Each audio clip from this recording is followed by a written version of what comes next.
This episode of Chasing the Dollar is proudly brought to you by Sportingbet. There's no better bet than a Sportingbet. Well, hello and welcome along to Chasing the Dollar, brought to you by Sportingbet. Ben Damon is my name. I'm here with Adam Pengilly, who's going to have a look at Saturday night's quaddy leg. Some good racing. There is. Ben got a return of group racing to Wentworth Park on Saturday night with the Group 3 Stayers Cup. Really looking forward to those two heats and a couple of nice sprint races as well. So let's sink our teeth on them and find a few winners on Saturday night. Let's do that. Now, heat number 1 of the Stayers Cup. It is a very good looking race. There's 2 heats in all. Smart Valentino goes around from the outside here. Not a dog we know a great deal about. And Mark Swift, not a trainer we know a great deal about either, but in some fantastic form at the moment. He's been in some absolutely blistering form at Richmond over the past month, but I'm going to go with the experience here and stick with Bellhaven.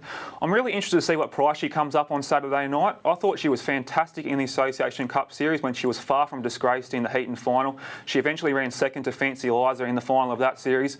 And let's not forget that she broke 42 seconds at Wentworth Park earlier in the year over the same course and distance. So I think she's got to be a massive chance on Saturday night. I like the draw for her, so she's going to be my top pick. Smart Valentino, like we mentioned, is obviously a pup with oodles of ability. He's been racing fantastic at Richmond over the past month in restricted grade and even came close to breaking the track record last start. But like suits us before him, I just want to see him go around at Wentworth Park over the 720 metres against this type of company before I form a really strong opinion on him. Backpage Lead goes in for third. She should be able to rush to somewhere near the lead.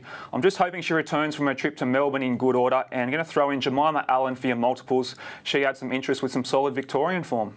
Well, race number 6 is the second of the heats of the Stayers Cup, and Fancy Liza goes around here. The Association Cup winner. You tipped us that winner. You're backing up? I am, Ben. I'm going to back up with her again. I've got a massive opinion of this greyhound. I thought she really came of age in the Association Cup Series, broke 42 seconds in the final, and in this race here I expected a rush to somewhere near the lead, but if she's within striking distance going down the back straight on the second lap, I expect her to be far too good for this field and probably start favourite for the final of the Stayers Cup as well. Going to throw in Irma Bale for second. Now, she was one of the shock casualties of the Association Cup Series when she was run out of the heats of that series, but she's since gone back to Traralgon, won a race down there, back up to the staying trip on Saturday night, and she's obviously the main danger to Fancy Liza in this race. Going to throw in Suits Us for third. He's still a greyhound who's still honing his craft at the staying caper, but he definitely has enough dash to be in the race for a long way from an outside box. I expect him to run a bold race. I'm going to throw in Off My Trout if you want to play really wide in your multiples. He's run fast time at Wentworth Park before. We move along to race number 7 on the program. Now, this is a 4th grader, but as you can see, there's quite a number of Victorians that have come to town. They've all met here over the 520 metres at Wentworth Park, and they look to have a strong hand. They do, man. I think they have a really strong hand in this race, actually, on Saturday night. I don't think you can split Scarlet Maid, Xenos Bale and Amram Allen a lot on recent form, but I'm just going to go with Xenos Bale, just because I think he might provide a little bit better value on Saturday night. He's got a fantastic winning strike rate. I think he's won 10 from 20 races in his career, so at a 50% strike rate, he's definitely a pup with plenty of ability. He's shown he can handle the middle boxes, and I think purely for the fact that he might be a little bit better value, we're going to go with him on Saturday night. Going to throw in Scarlet Maid for second. Now, she's been racing in career best form with 3 wins out of her last 4 starts. She's run really quick time at Sandown previously, back to the sprinting trip from the middle distances. I expect her to run a bold race on Saturday night. Going to throw in Amram Allen for third. Now, he bounced back to form at Sandown last start, and there's another making his debut at Wentworth Park on Saturday night.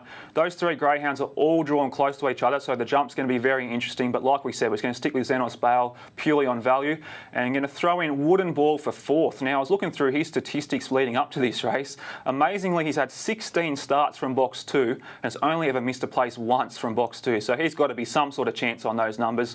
So I expect him to run a nice race on Saturday night. And we finish off the quaddy legs with absolute class in race number 8. This is the free-for-all, and it is another very good free-for-all at Wentworth Park. Look at that field. Sometimes Speedy draws the inside. Charmed Assassin has been in huge form, and Adam tipped us a winner there last week, and there's class right around this field. Where do you go? This is a really cracking race, Ben, and I'm really keen on Sometimes Speedy, to tell you the truth. I know we're in the Charmed Assassin camp last week. We're going to jump off that. Let's get on the Sometimes Speedy bandwagon, on Saturday night. I mentioned on last week's show that she's only a slightly built thing, so invariably when push comes to shove at the first turn, she probably comes off second best. But having drawn inside Charmed Assassin on Saturday night with the rails, I expect her to be able to punch up, hold a position, and if she finds the lead, she's going to be extremely hard to catch. So I'm really keen on Sometimes Speedy on Saturday night. Going to throw in Cadence for second. I think he's going to be the value runner of the race on Saturday night. If you look beyond the top two last week, he was really motoring home late, and the time was pretty good as well. He's drawn to get a pretty good card into the race on the back of Lagoon Luana from the outside box, so I reckon he represents fantastic value on Saturday night. Charmed Assassin's obviously a high-class animal, and it wouldn't surprise me at all to see him get the chocolates, but I think he's going to be short enough in the market this week. And Lagoon Luana, wow, how good was she last week? She absolutely flew the lids. If she does that again, she's going to be hard to beat, but I'm just wary that this task is a whole lot different to the race that she was in last Saturday night, so I'm only going to throw her in for fourth. OK, well, it is that time on Chasing the Dollar. We'll get Adam's best bet on the program. Going to go with race 2, number 1, Lightning Impact, Ben. I mentioned on last week's show that I had a huge opinion of this greyhound, and his run last week did nothing to change my mind. He really wound up late, and from the rails, I think he can hold a position and be right in the finish on Saturday night. OK, give us something at some value. Going to go with Barely Fair in the Blue Paws final. When he switched on, he can really fly the lids, and I thought he was fantastic last week, running around 30 and 10. If he can do the same thing again on Saturday night, he'll be right in this race. And the quaddie for us. Going to go with Backpage Lead in the first leg with Bellhaven and Smart Valentino, who are both drawn a little bit wider on the track. We're going to trim the second leg and stand Fancy Liza out, as the next two races are pretty tough. For the third leg, we're going to throw in the Victorians, Scarlet Maid, Xenos Bale and Amram Allen. And in the free-for-all race, which is a cracking event, we're going to play wide and include our top 4 selections, which are Sometimes Speedy, Charmed Assassin, Lagoon Luana and Cadence as the value runner. Yeah, some really nice racing this Saturday night at Wentworth Park. We'll see you there. We will, Ben. Look forward to getting a couple of winners as well. We most certainly do, and we'll see you next time on Chasing the Dollar. This episode of Chasing the Dollar is proudly brought to you by Sportingbet. There's no better bet than a Sportingbet.